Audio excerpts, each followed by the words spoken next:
the role of private contractors and also Iran, which is definitely two interesting elements, even though they're not fundamentally new or we didn't well, not no, they're know not about new. them. I mean, you know, one of the things that you can answer with documents like this is that question that Americans love to ask all the time: why do they hate us?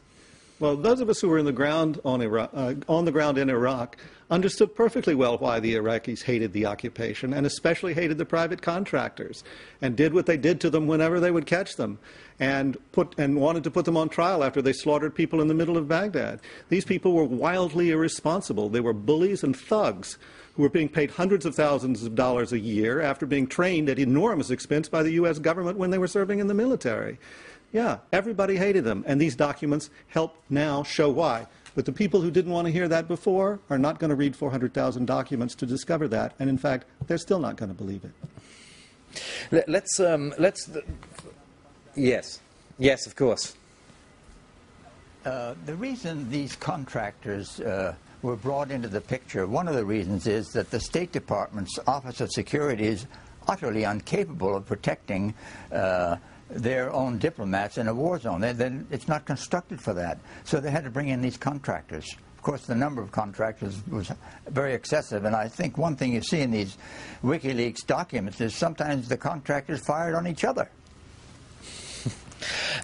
I'd like to move on to some of the official reactions to this, and let's take a listen to U.S. Secretary of State Hillary Clinton chastising WikiLeaks.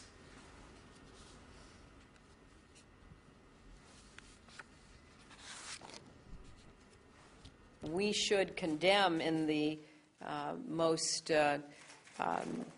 clear terms the disclosure of any classified information by individuals and organizations which puts the lives of United States and partner service members and civilians at risk, threatening our national security and the national security of those with whom we are working. Warwick Doyle, I want to ask you as a communications specialist, do you think that, judging by that reaction, that America's image has taken a hit? I mean, there was Abu Ghraib, of course, a few years ago, but people are just too blasé about this now to really, for this to make any real difference to America's image. America's image where? You know, it's always the contrast between the concern for human life that Hillary Clinton is expressing now and the lived concern, lack of concern for human life that we've seen in Iraq in the last 8 years. The fantasy, I mean, I disagree about the contractors. The contractors is part of the neoliberal fantasy under Bush that you could abolish the state and maintain coherence in a society. And that was it was the experience that they tried. So I think clearly their image for those who, what will happen is that the opinion will polarize. There will be those who believe that the United States will stop at nothing, and those who believe that they should stop at nothing to protect their interests, and that's the only way to do war, and to pretend otherwise is hypocritical. And I think if you watch the United States media, you'll see both of those points of view. The latter we'll see on Fox News. Charles Kogan, I'd like to get your reactions to Hillary Clinton. Does this really in any way compromise, I suppose, Barack Obama's attempts to draw a line under President Bush in Iraq, if you consider that these logs do actually go into 2009, so slightly at least into Barack Obama's presidency? Well, I think very slightly into Barack Obama's presidency.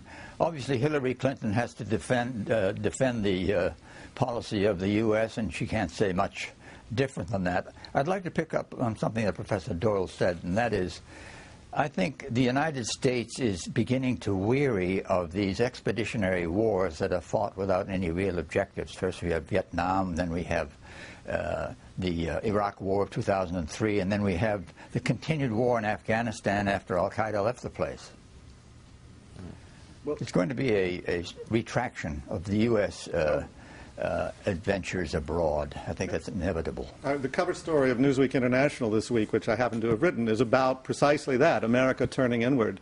If you look at the polls, what are the big concerns of Americans?